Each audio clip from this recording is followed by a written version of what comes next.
Merhabalar arkadaşlar, kanalıma mutfağıma hoş geldiniz. Bugün sıvı yağla kolayca açabileceğimiz yumuşacık pamuk gibi açma tarifiyle geldim. Buyurun o zaman tarifimizin yapım aşamasına geçelim. Yoğurma kabımın içine 2 su bardağı ılık sütümü ekliyorum. Kullandığım su bardağı her zaman belirttiğim gibi klasik 200 ml'lik bu su bardağıyla kullandığım süt miktarında, su miktarında aynı şekilde 1 su bardağı klasik su bardağıyla yoğurma kabıma ekliyorum. 1 paket kuru mayamı da ekledim. Üzerinde 2 yemek kaşığı toz şeker ekleyip spatula yardımıyla malzemelerimi birazcık karıştırıyorum. Ön mayalama yapmadan bu şekilde biraz karıştırmamız yeterli. Karıştırdıktan sonra tuzunu ekliyorum. Tuz 2 tatlı kaşığına yakın ekledim. Tabii ki sizler kendi damak tadınıza göre tuz miktarını ayarlayabilirsiniz.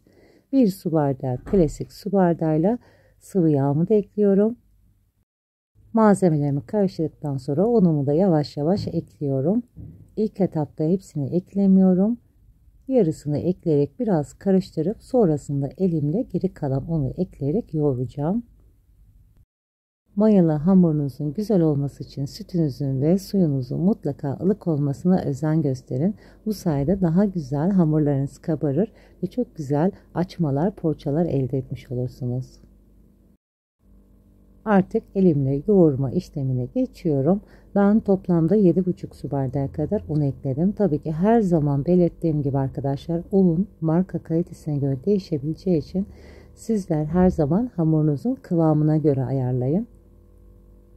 Hamurumu bir süre yoğurdum. Sonrasında ellerimi yıkadım. Ellerim hamurluyken ne kadar un eklesem elime yapışacağı için hamurumun kıvamını anlamam için temiz elle kontrol ediyorum. Sonrasında 1 yemek kaşığı kadar tekrar un ekledim. Ve artık un eklememe gerek yok arkadaşlar. Hamurum kıvamını aldı. Bu şekilde yoğurarak tamamen kıvam almasını sağlayacağım. Mayalı hamurları ne kadar güzel yoğurursak arkadaşlar, poğaçalarımız, açmalarımız o kadar güzel olur. Mutlaka özenle yoğuralım. Artık hamurumun kıvamı bu kadar yeterli. Poğaçamı eklediğim sıvı yağ bardağın dibinde biriken sıvı yağ tekrar hamurumun üzerine döküyorum. 1 yemek kaşığı kadar eklemeniz yeterli.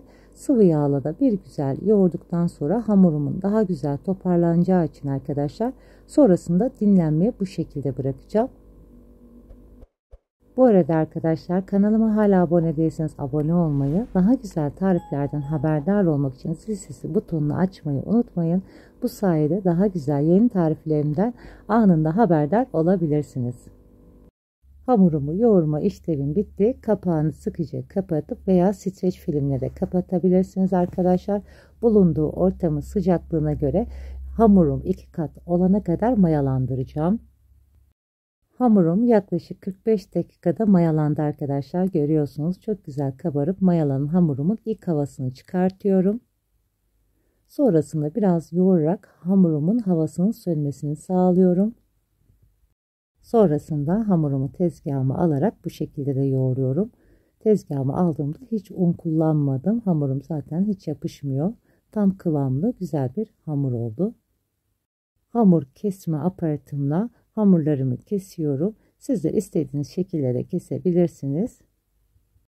Toplamda 24 adet beze elde etmiş olacağım. Bu malzemelerimizle toplamda bir tepsi açma elde etmiş olacağız. Hamurlarımızı bu şekilde kesip ufak mandalina büyüklüğünde elimin içinde yuvarlayarak bu şekilde bezeler elde edeceğim arkadaşlar. Evet, bütün bezelerimi yuvarladım. Artık açma işlemine geçiyoruz. Ufak bir kaseye arkadaşlar yarım çay bardağı kadar sıvı yağ aldım. Elimi sıvı yağ buluyorum. Tezgahımın üzerinde çok az sıvı yağla yağladım ve bu şekilde hamurlarımı alıyorum. Uzun şeritler yapacağım. Biraz elimizle açıp sonrasında tezgahta yapabilirsiniz.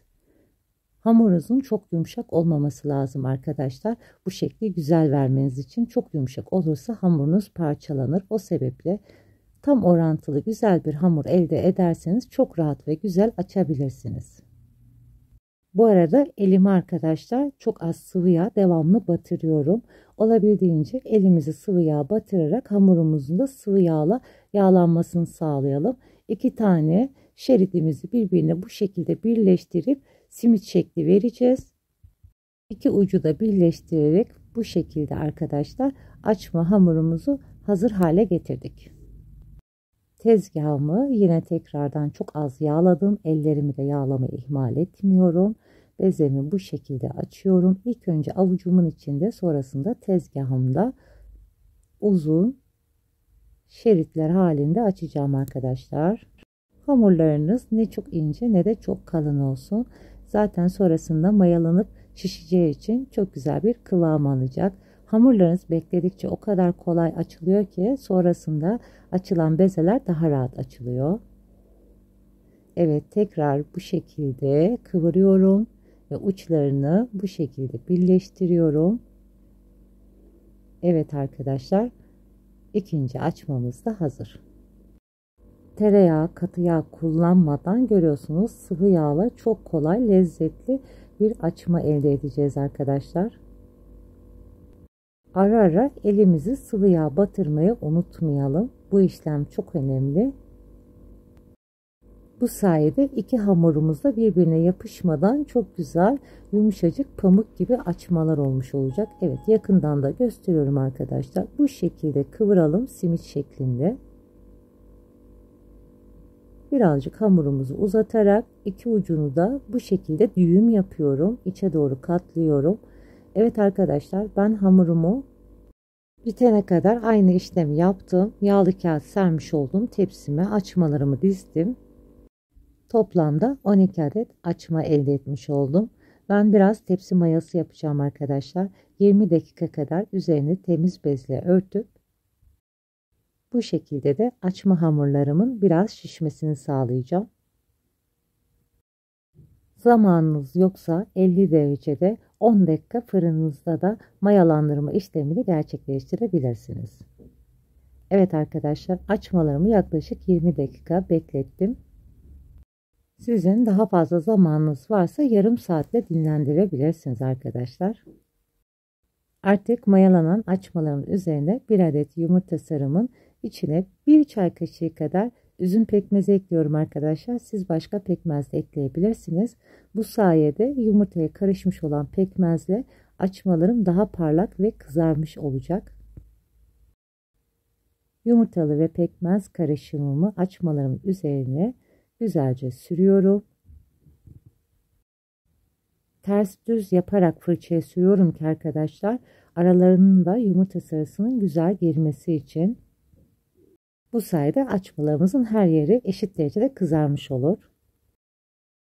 Yumurta sarısı sürdükten sonra üzerine arzu ederseniz çörek otu veya susam da ekleyebilirsiniz. Ben eklemeden bu şekilde sade olarak pişireceğim arkadaşlar.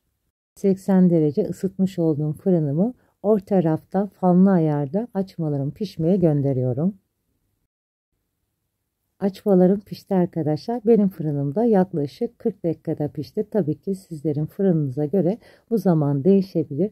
Gördüğünüz gibi çok güzel kızardı. Yumuşacık pamuk gibi oldu. Şu anda da çok sıcak ama sizlere hemen bir tane açmamdan alıp ne kadar yumuşak olduğunu göstermek istiyorum. Gördüğünüz gibi arkadaşlar, açmamın her yeri çok güzel kızardı.